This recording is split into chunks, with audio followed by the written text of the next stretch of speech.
बीडच्या कोर्टामध्ये दुपारी सुमारे 2:45च्या सुमाराला एसआयटीचे तपास अधिकारी अनिल गुजर यांनी तपासाची माहिती दिली। त्यांनी कोर्टाला काय सांगितलं पाहूयात ग्राफिकच्या माध्यमातून।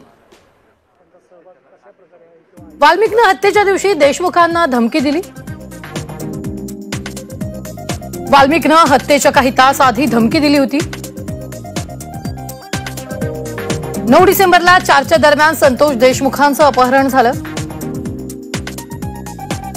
दुपारी 3:20 ते 3:40 घुले चाटेकरांचा संवाद झाला। घुले चाटे वाल्मिकची फोनवरून चर्चा झाली।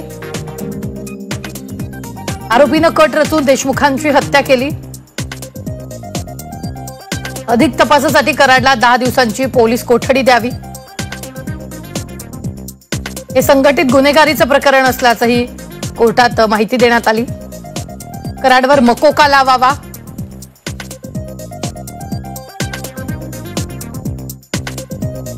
तपासादरम्यान पुरावे मिळालेत, पुराव्यांची उलट तपासणी करायची आहे। घटनेतील एक मुख्य आरोपी कृष्ण आंधळे फरार आहे।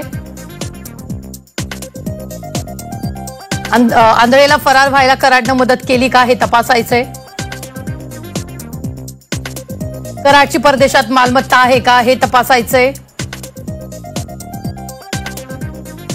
आरोपीच्या वकीलनं काय युक्तिवाद केलाय। वाल्मिक कराडची अटक बेकायदेशीर आहे, कराडच्या वकिलाने म्हटलंय। कुठल्याही आरोपीनं कराडचं नाव घेतलेलं नाहीये। मग आता सरकारी वकिलांनी युक्तिवाद केला। आरोपीनं कट रचून संतोष देशमुख यांची हत्या केली।